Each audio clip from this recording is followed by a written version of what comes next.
नमस्कार मैत्रिणींनो, स्वागत आहे आपल्या सीताच्या स्वयंपाकमध्ये. तर आज तुम्हाला अशी भन्नाट रेसिपी दाखवणार आहे. कवठांपासून अगदी जबरदस्त रेसिपी आहे. कवठांपासून अगदी तोंडाला चव आणणारी ही कवठांपासून रेसिपी तुम्ही नक्कीच पहा.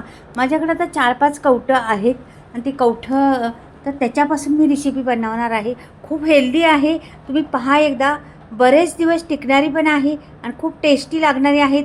अगदी घरात सर्वांना लहानांपासून मोठ्यांपर्यंत आवडणारी ही कवठाचं काय बनते पहा तुम्ही, अगदी सोप्पं पद्धत. तर इथे बघा मी कवठी आता फोडून घेते. हे बघा छान एकदम मस्त निघालेली आहेत, पिकलेली कवठं आहेत, खूप अप्रतिम आहेत. सुगंध सुटला लगेच फोडल्या मी त्याचा. अगदी खरंच मस्तच आहे कवठं ही. तर ह्या पद्धतीने खरंच तुम्ही करा ही रेसिपी. कधीही तुम्हाला कवठं भेटली ना तर नक्कीच करून पहा. ही कवठांची रेसिपी एवढी जबरदस्त खरंच. तर इथे पहा घेतलेली आहे मी कवठं आणि त्याचे काढते आता सर्व गर आतमधला. आणि खूप सुगंध सुटलेला आहे. कवठ फोडल्या ना अगदी मस्त. ही खूप हेल्दी आहे रेसिपी. नक्कीच करून पहा. घरात सर्वांना खायला घाला. भेटतात भरपूर, बाजारात असतात कवठं आणि त्याचा उपयोग करा तुम्ही. आता परत सर्व फोडते मी. बरेच करणार आहे. तर तुम्ही पहा आता काय काय बनवते. हे पण पिकले का पाहूया. वाव मस्त. हा पण एकदम छान पिकलेला आहे. ह्याचा पण गर काढून घेते मी आता. बरेचशा कवठ्यांचा आता बघते किती कवठं फोडते आता मी. मला किती हवी तेवढं मी घेणार आहे. म्हणजे माझ्याकडे तर भरपूर आहे. प्रत्येक वेळेस मी गावाकडे गेले ना इथे पण असतात कवठं, पण गावच्या आमच्या शेतामध्ये आहे कवठीचं झाड. तर ही रेसिपी मी हमेशा करत असते आणि दाखवली पण आहे पहिली. तुम्ही पाहिले नसेल तर आत्ता पाहून घ्या. का की ही खरंच छान लागते रेसिपी. आणि पिकलेलं कवठं असलं का अलगद फुटतं. तसं फुटत नाही. असं कच्चं असलं तर फुटत नाही तर लवकर. त्याला खूप जोर लावायला लागतं तेव्हा फुटतं ते कच्चं असतं. आणि कच्चं नाही एवढं तुरट लागतं, आंबट लागतं. घशात घास बसतो असं त्याचा. घशात खोवल्यासारखं होतं. त्याच्यामुळं पिकलेल्या कवठांचं आपण पदार्थ बनवणार आहे. तर हे बघा छान असं सुगंध सुटले. आता भरपूर 2-3 कवठं तुम्ही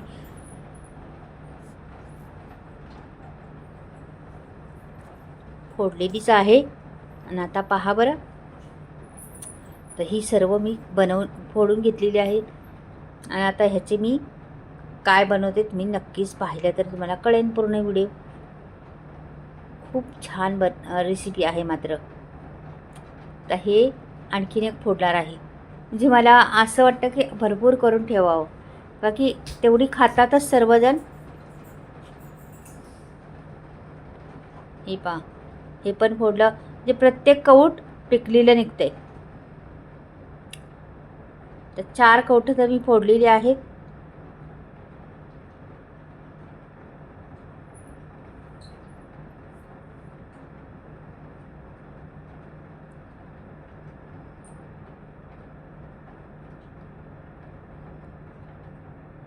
त्यातला आतला गर संपूर्ण काढून घ्यायचा आपल्याला. पूर्ण ठेवायचं नाही त्याच्यामध्ये जरा पण.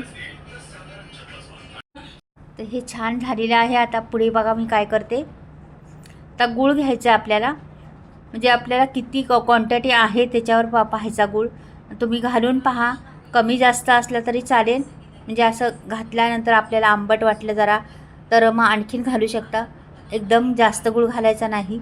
का की कवठं जास्त आंबट नाही येते.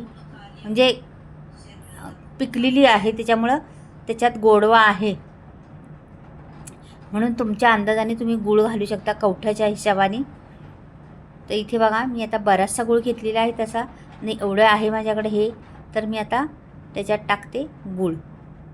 हे पहा अगदी सोपी रेसिपी आहे आणि पटकनी होणारी पण आहे. आता हे मिक्स करायचं. पण आता हे पूर्ण मिक्स होणार नाही, त्याच्यामुळे आपल्याला थोडंसं मिक्सरमध्ये फिरवायला हवी. तर मी मिक्सरचं भांडं घेते.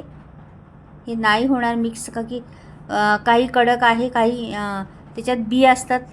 ते बी पण बारीक नाही झाले पाहिजे, असे दाताखाली आपले आले पाहिजेत. म्हणून एवढं बारीक करायचं नाही आपल्याला. मिक्सरमध्ये थोडंसं फिरवायचं. गूळ पण वितळला पाहिजे आणि त्याचा गर पण मिक्स झाला पाहिजे, अशा पद्धतीने करायचं आहे. तर आता पहा, आणि त्याच्यात जरा जरा केसं असली तर काढून टाकायच्यात, ती ठेवायची नाही. त्याच्यात असतात अशी केसं मध्ये मध्ये, त्याच्याच ह्याचे कवठाचीच असतात, निघतात थोडीशी, तर ती जरा काढून टाकायच्या. आता मी लावते मिक्सरचं भांडं आणि पहा,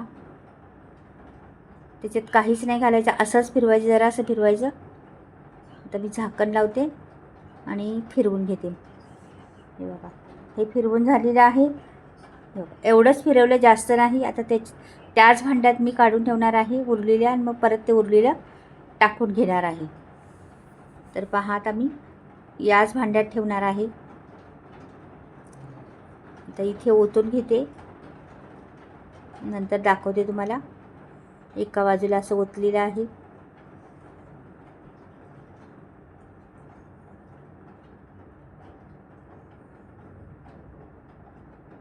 आता हे सर्व पुसून घ्यायचं आहे व्यवस्थित, आणि हे आता परत एकदा मिक्स करायचं. की ती पहिल्या मी एकदा केलेलं आहे, तुम्हाला दुसरी वेळ दाखवलेली आहे. हे बघा, छान मिक्स झालेलं आहे आपलं. आता ह्याला आपल्याला तडका द्यायचा आहे. तर तडका देण्यासाठी थोडंसं जास्तच तेल घ्यायचं, का की हे टिकायला हवी म्हणून. आता हे जर कमी तेल घातलं तर ह्याला जास्त टिकणार नाही. मग थोडंसं जास्तच तेल, आपण समजा आपल्याला वाटलं एवढ्या रेसिपीसाठी 2 चमचे तेल घालावं, तर त्याच्यापेक्षा 4 चमचे तेल घालायचं, म्हणजे ही रेसिपी जास्त दिवस टिकते. तुम्ही महिनाभर ठेवली तरी काही होणार नाही, अगदी अशीच राहणार.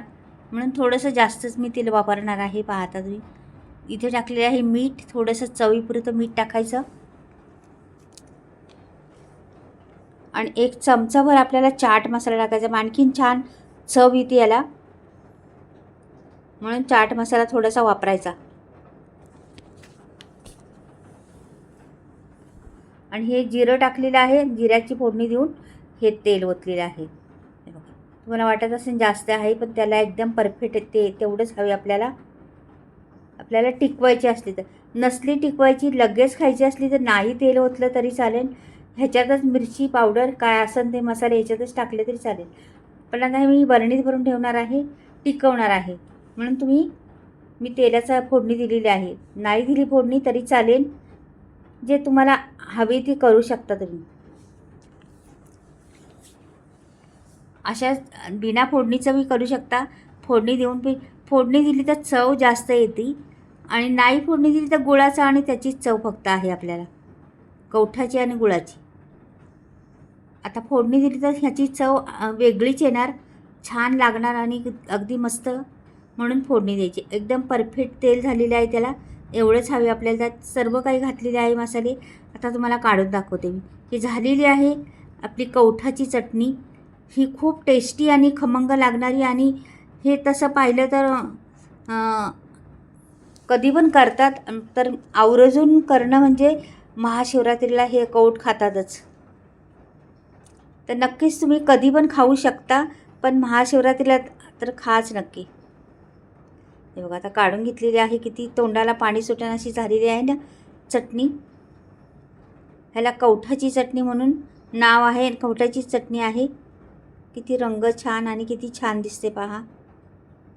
सुंदर अशी कवठाची चटणी झालेली आहे. रंगही फार सुंदर आलेला आहे. मैत्रिणींनो, आवडली तर नक्कीच लाईक करा, सबस्क्राईब करा, आणि कमेंटमध्ये लिहून पाठवा कशी वाटली माझी कवठाची चटणी. आणि त्याची बी बघा तशीच आहेत का नाही. आपण मिक्सरला वाटलं तरी बी तसेच आहेत. बी तसेच ठेवायचे, का की त्याची आपल्या दाताखाली आले तर छान लागतात ते बी, म्हणून बी तसंच ठेवायचे. रंग जे पाहिजे तो अप्रतिम रंग आलेला आहे. आणि तुम्हाला आता मसाल्याविषयी पुढे सांगते. चला जाऊया मसाल्याविषयी. तर मी मसाल्याविषयी सांगणार आहे तुम्हाला. तर मी मसाले बनवलेले आहे, स्टॉक नवीन आलेला आहे. तुम्हाला कोणाला ऑर्डर द्यायची तर देऊ शकता. मी या प्रकारे मसाले बनवते, संपूर्ण व्हिडिओ तुम्हाला दाखवत आहे. चुलीवर भाजते मसाले, गावाकडे बनवते. बऱ्याचशा वस्तू बिना केमिकलच्या आहेत, आमच्या घरच्याच असल्यामुळं शेतात पिकवलेल्या बिना केमिकलच्या वस्तू आहेत. मी डंकावर कुठते मसाला, दळत नाही चक्कीत. आणि सर्व 18 ते 19 गरम मसाले वापरलेले आहेत. हाय क्वालिटीचे गरम मसाले आहेत. त्याच्यामुळे कोणाला बी ऑर्डर करायची असली तर नक्कीच तुम्ही स्क्रीनवर नंबर देणार आहे, त्याच्यावर तुम्ही ऑर्डर करू शकता.